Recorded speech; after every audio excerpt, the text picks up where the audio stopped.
My name is Richard Diamond. I'm a private detective.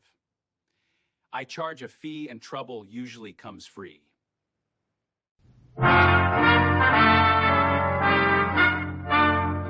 Listen while the makers of Rexall drug products and 10,000 independent Rexall family druggists bring you Dick Powell as Richard Diamond, private detective.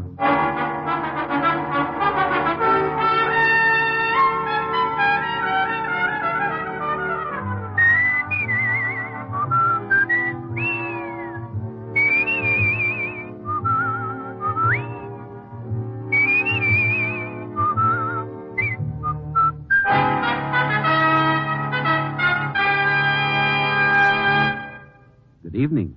This is your Rexall family druggist speaking to you for the 10,000 independent druggists who have made the word Rexall part of our own store names and who recommend and sell the 2,000 or more drug products made by the Rexall Drug Company. Like Rexall aspirin, for example. There's no faster acting aspirin made than Rexall aspirin. When swallowed with water, Rexall aspirin is ready to go to work for you even before it reaches your stomach. Quality like that is what we family druggists are talking about when we tell you can depend on any drug product that bears the name Rexall. Good health to all from Rexall. Now, your Rexall family druggist brings you a transcribed half hour with Richard Diamond, private detective, starring Dick Powell.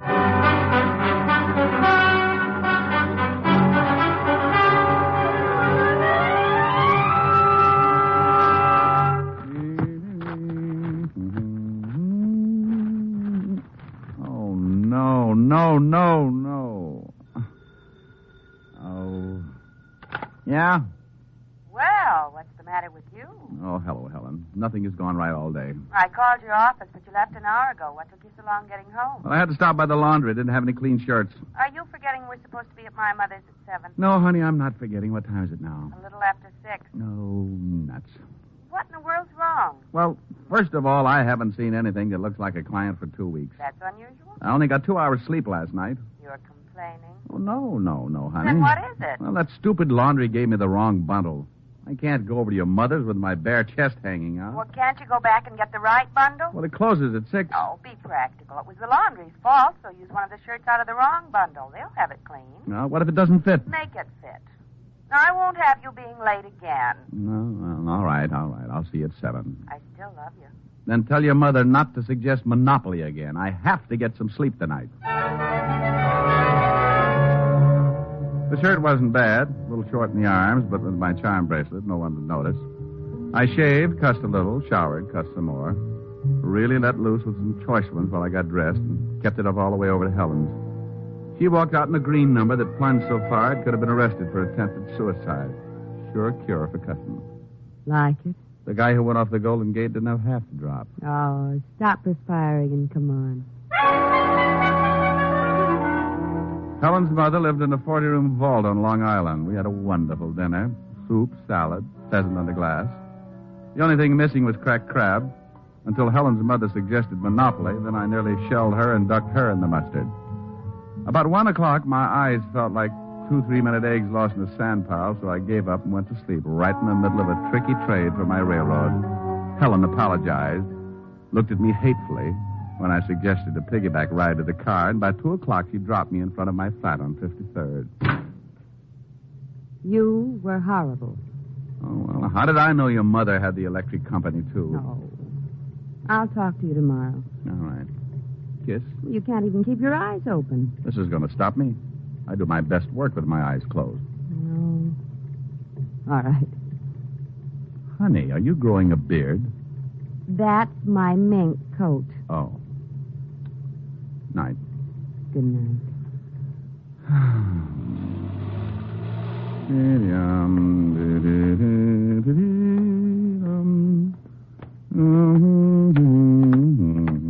Evening, friend. Hmm? Your name Diamond? Yeah. What do you want? I got some laundry that belongs to you. That's nice. Nothing like getting your laundry at 2 o'clock in the morning. You got mine. We'll stop around about noon tomorrow and we'll swap. I'd like it now, friend. I gotta leave town. Oh, look, I'm a little tired, friend. I want the laundry. Yeah, well, you're dealing with a bad customer.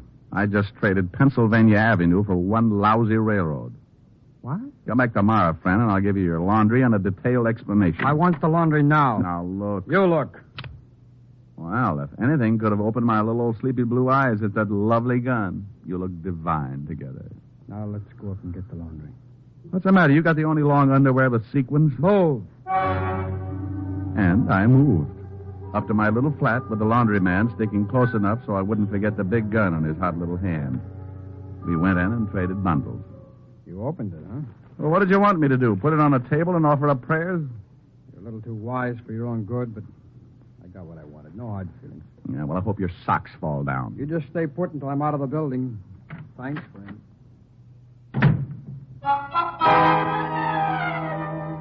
Well, any other time, I might have done something ridiculous, like chasing the guy or calling Walt up and complaining about the inadequacy of the old police department. But this wasn't any other time. It was after 2 in the morning, and I was tired. Sure, it was unusual to trade laundry at that hour, but I was in no condition to try and figure it out. So I brushed my teeth, left my clothes in a neat pile in the corner, and stumbled into bed.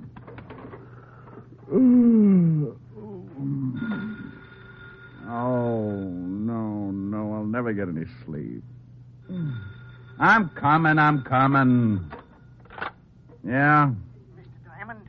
Yeah, who is it? This is Mr. Green, Mr. Diamond. Well, thanks for calling, Mr. Green. Good night. No, wait, please wait, Mr. Diamond.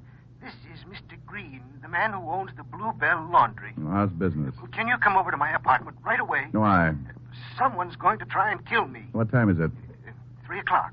Look, can't you hide in a closet or something until noon? I tell you, someone's going to kill me. Oh, get in the closet and close the door. If anyone opens it, take a bite out of the nearest coat and head for the closest bright light. This is serious, Mr. Diamond. I haven't got much time. Well, if you don't think you can look like a moth, maybe I'd better drop around. What's your address? Savoy Arms, apartment C. And hurry, I'm desperate. Well, if you're just half as desperate as I am sleepy, you're really in trouble. I'll be right over.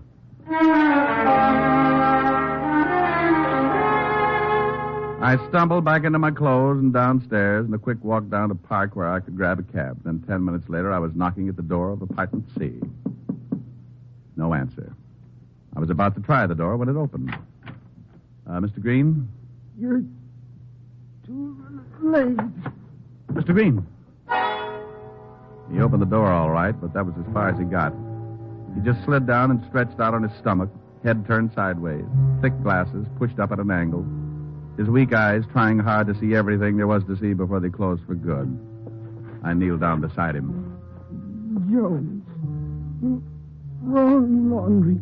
Number Jones. Green.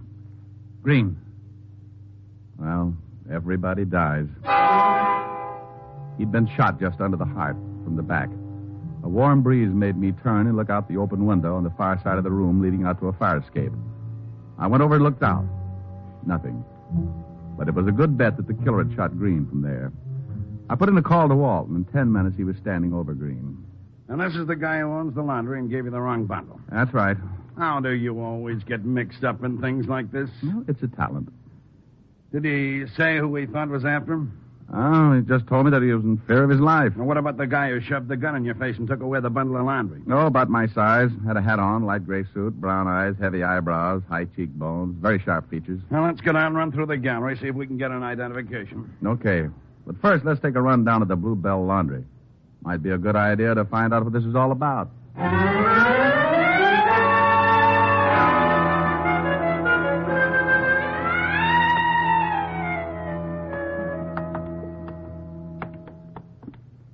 Here it is, Lieutenant. Bluebell Laundry. Oh, he read the sign. If a guy with fangs and a long black cape answers, drive a stake through his heart. Or shoot him with a silver bullet. You keep your suggestions to yourself, Sergeant, or I'll open this door with your head. These keys are in better shape. I tell you, we can't use them. If no one answers, then we got to get a search warrant. Why? Because that's the law. What is? That we got to get a warrant to search the laundry. Well, what do you want to search the laundry for? What do I want to search it for? Because a man's just been killed. Okay, so what? What's that got to do with the laundry? The guy who was killed was the guy who owned the laundry. You told me yourself it had something to do with getting the bundles mixed up and that guy who stuck you up tonight. Okay, but you can't just go busting into a laundry just because of a stupid little old hunch. What do you mean, stupid? You could be wrong, you know. Just because you think you might solve this case, that's no reason for you to go busting into a laundry. Well, why not? The answer to this whole thing might just be in that laundry. Well, you've certainly been right in the past. No, not always. Oh, most of the time, Walt. Well, just lucky. Well, if you think it's best, here are the keys. Well, you understand. Right? Oh, sure, Walt. Lieutenant. Yeah? Oh, nothing. You stay out here, Sergeant. Well, we're in. I hope the commissioner doesn't hear about it. About what? Breaking and entering. Breaking up. What? Why, you... Fiend?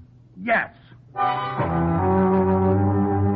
Walt hopped around for a while until he ran out of steam, and then we went to work and took the laundry apart. The way it stacked up, I had gotten the wrong bundle of laundry. The guy who'd stuck me up at 2 a.m. had gotten mine. So the bundle that I had gotten by mistake figured to be pretty important. There must have been something else in there besides clean shirts. So, Green, the owner, made a mistake. Oh, but that's kind of hard to do, Walt. You got to have a ticket to get your laundry. Ticket with a number on it? Well, sure. It should correspond with the numbers on those bins. Hey, wait a minute. Before Green died, he said something about a wrong number and a name. What name? Jones. Now, look, when I brought my laundry in, Green wrote my name and number down in a book. Let's see if we can find that book.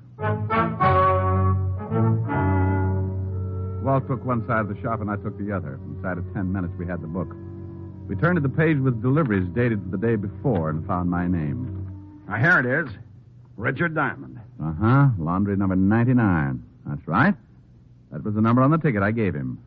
Then Green didn't make a mistake. But he'd have to give you the wrong bundle. He couldn't get mixed up with the bins, Mark. Walt, turn that book around. Turn it around? Upside down. Ah. Now, if that number was on a ticket and I handed it to you upside down... 66. Yeah. Who's listed under 66? Let's see, it's not on this page. Here. Well, I'll be... John Jones. No address. John Jones. Green had said Jones before he died. Jones had the laundry ticket marked 66. Green had evidently looked at my ticket upside down and given me Jones's bundle.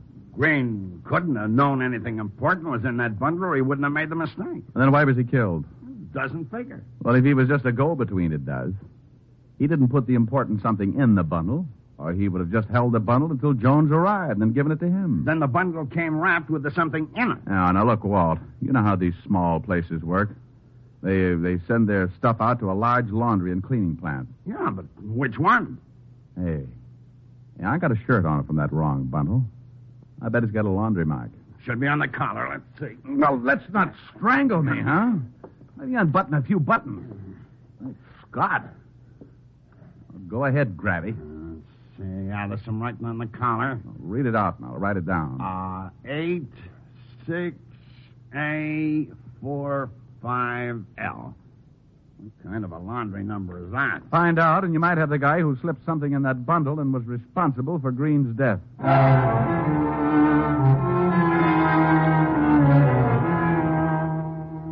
We went through the rest of the place, but found no evidence to show us what big plant Green sent his laundry to. I bowed out as gracefully as possible and went home to get some sleep. It was 4 a.m. when I stumbled into my flat with just one thought in mind: sleep. And I got it in a hurry.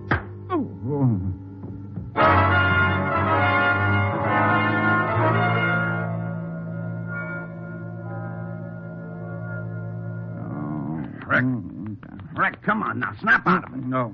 Come on, sit up. No, leave me alone. Somebody sapped you. Oh, I don't care if you split my head in sections. I went to sleep, didn't I? What happened to your shirt? My shirt? All right. Oh, so that's it. What's it? The shirt. That's what the guy was really after. Suppose it was Jones? Well, sure it was. Walt, when he traded bundles with me, he didn't have any way of knowing that I'd taken a shirt out of it. That shirt was what made that bundle important. Those numbers on the collar. I checked. They weren't a laundry mark. You still got them? Yeah. Well, they sure mean something.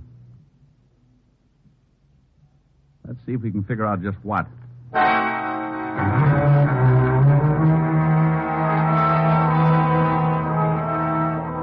I gave Walt a pencil and paper, and we put our two brilliant minds to work trying to figure out the numbers that had been written on the collar of the shirt. Just numbers with two letters, A and L.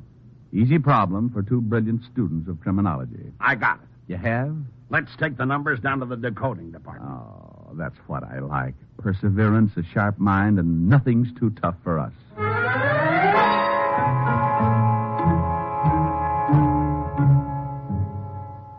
Well, come on, Art. You've been working on those numbers for nearly 5 minutes. Well, I've been sick. Could this be a code for some kind of a pickup? Ah, yes, it could be.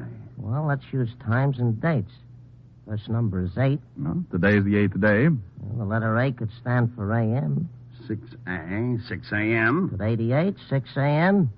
And 46L could be the where. 46th in any street beginning with L. Out of the way corner. 46th in Lexington, and that's not out of the way. Oh, I'm sure glad you broke that code, Walt. Experience and a little common sense. Come on. You and me are going over to 46th and Lexington. You and I, Walt. I could stand for idiot. That's another code, Arch. Fourth letter in Levinson. Oh, come on. We haven't got all morning.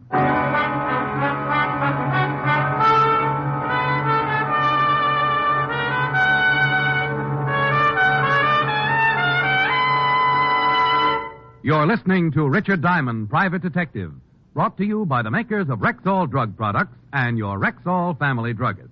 And here he is. Every woman will tell you that the ideal home antiseptic is one that will serve as a mouthwash, gargle, and breath deodorant, all with equal effectiveness. And that's exactly what Rexall MI31 does. Well, now how did you know that? Because I read all about it in your big ad in this week's issue of Life. Say, isn't that a good ad? A whole page crammed full of top-quality Rexall products. Some of them at special bargain prices, good all this month. And every one of them just as reliable as Rexall MI31, America's popular all-round mouthwash. What's more, Rexall gives you a full pint of MI31 at the same price as other leading brands of smaller quantity. That's why I've learned to watch for your ads. I learn all about these wonderful money-saving values. And they always remind me of so many things I need, too. Then maybe I'd better tell our listeners that this same full-page ad is appearing in current issues of Collier's, Look, Saturday Evening Post, and Country Gentleman. Check it carefully. And remember, you can depend on any drug product that bears the name Rexall. And now back to tonight's adventure with Richard Diamond, Private Detective, starring Dick Powell.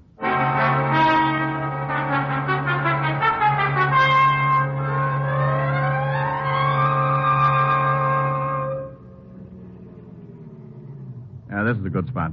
No one on the corner of 46th and Lexington yet. What time is it? 5 minutes to 6. Yeah, well, I hope we figure this out right. Car 86, car 86. Yeah, that's us. Car 86, Levinson, go ahead. Sergeant Otis wants to speak with you, Lieutenant. Go ahead. Lieutenant, I checked and found out where the Bluebell Laundry sends its cleaning. 2 companies, Monarch and the Superior Cleaning and Dyeing Works. Mr. Ralph Collins owns Monarch, and Mr. Arthur Levin owns Superior.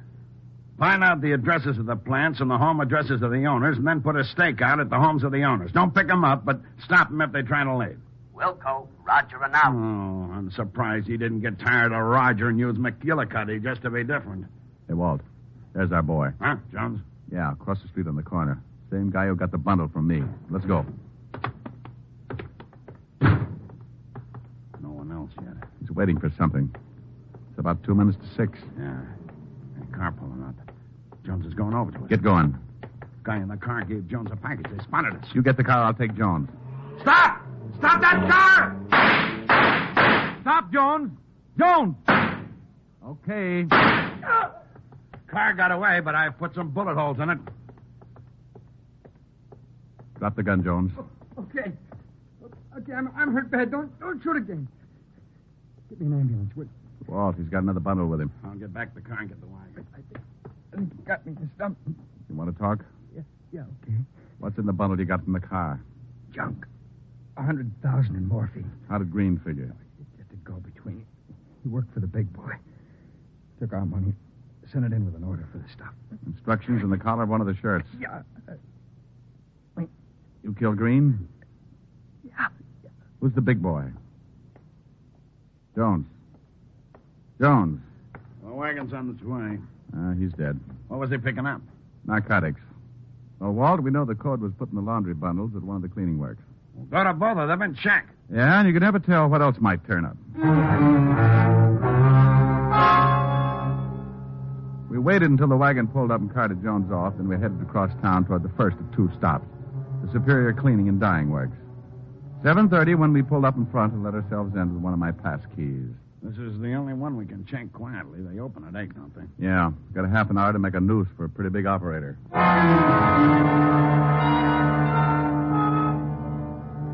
So we went to work on the Superior Laundry. Guys like Jones were caught every day, but the big boys, the ones who dished out the stuff from the top, the big syndicate operators, were tough to catch.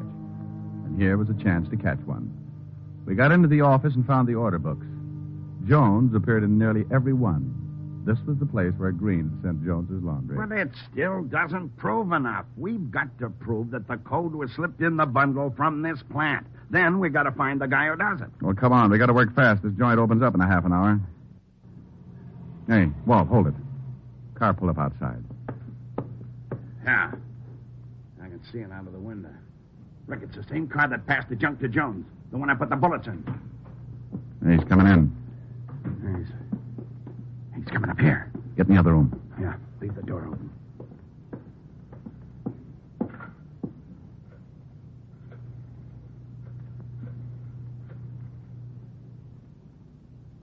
Hello, Mr. Levin? Yeah, it's Charlie. There was some trouble. Cops were waiting. Yeah. I'm down at the place. I got away clean. Jones had the bundle. I'm sorry. Okay. Yeah, I'll blow. Let's take him. Hey! Hold it! He's making a break! Stop! He's got a gun! Blow him up!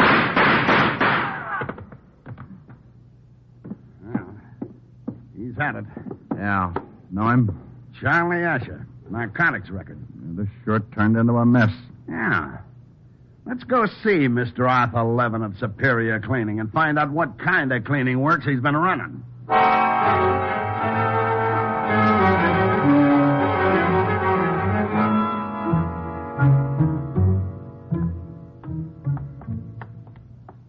Hi, Lieutenant. We got the whole place surrounded. Levin hasn't tried to leave. He's been out of the house once. Went to the garage. Have anything with him? Well, now when he came out, went in with a big box. All right, let's take him. You better get out of sight, Otis. You'll see that uniform and get jumpy. Get down there in the end of the porch. All right.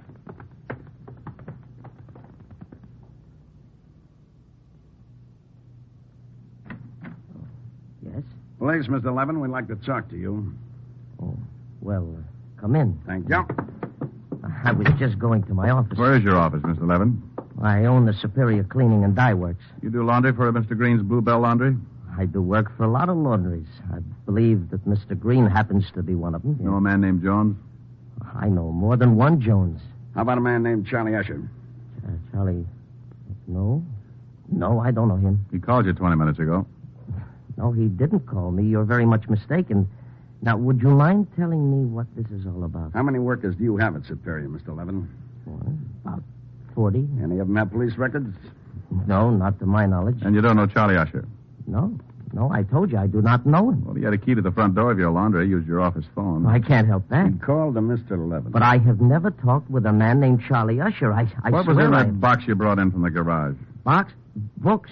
Books. I brought some books in. Where are the books, Mr. Levin? Oh, I put them in the shelves in the library. What did you do with the box? I burned it. I don't like dirty boxes lying around the house. You went outside and burned it? Yes, in the incinerator. My men said you only came out of the house once, Mr. Levin. Then your men are mistaken. I went out twice, once to get the box, the books, and the second time to burn the box. Look, what right have you got to hide outside my house and watch it like a bunch of burglars? I know my rights. I want to call my lawyer. Oh, sure, Mr. Levin. You go right ahead and call your lawyer.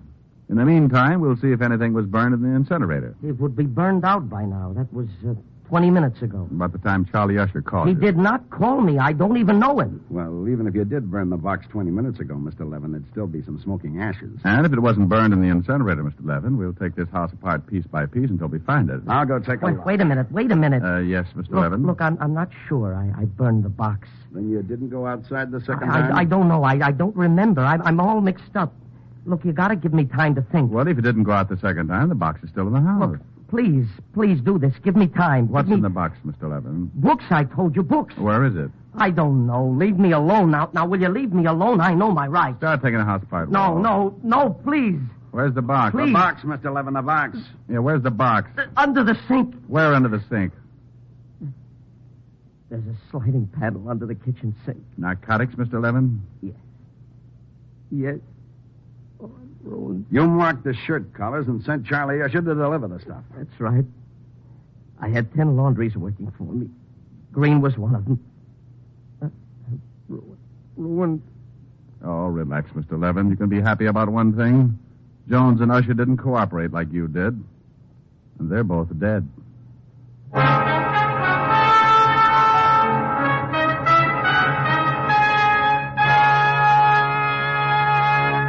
Again, here's your Rexall family druggist. If you're often troubled with acid stomach, or if you're looking for a gentle, non-irritating way to achieve regularity, try Rexall milk of magnesia.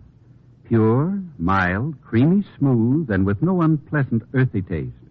Rexall milk of magnesia is justly popular. Buy the economy size, quart bottle. It costs only 69 cents at Rexall drugstores everywhere. And remember, you can depend on any drug product that bears the name Rexall. Good health to all from Rexall.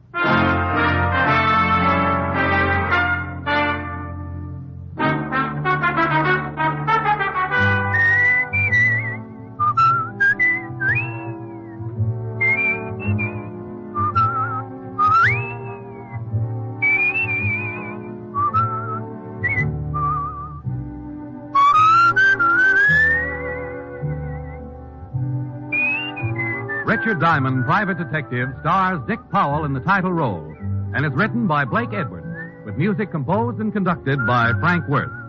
Featured in tonight's cast were Ted DeCorsia, Wilms Herbert, Clayton Post, Sidney Miller, Virginia Gregg, and Stacey Harris. Richard Diamond, Private Detective, was transcribed in Hollywood by Jaime Del Valle.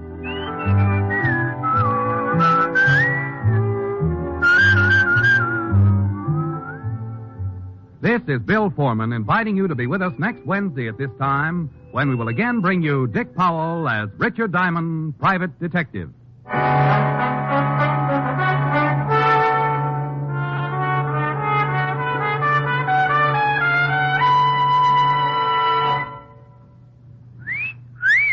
Hiya, beautiful. Get lost, Bristlepuss. You need a shave. But I have shaved. What else do you want me to do? Silly boy, she wants you to go Stag. Go Stag?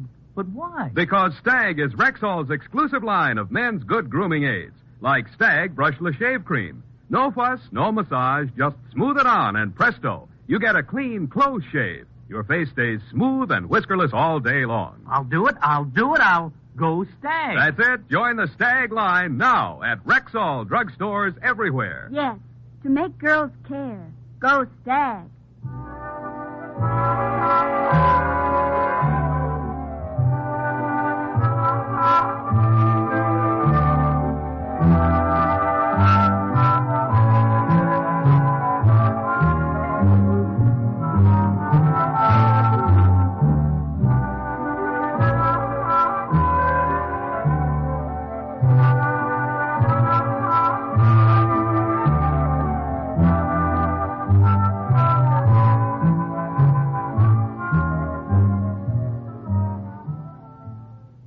Three chimes mean good times on NBC. There's entertainment in store for you every Wednesday night on NBC. In addition to the action-packed adventures of Richard Diamond, beginning next Wednesday, listen to Mr. and Mrs. Ronald Coleman, returning over most of these stations with their delightful series, The Halls of Ivy. In 4 weeks, laugh with Groucho Marx and You Bet Your Life on NBC.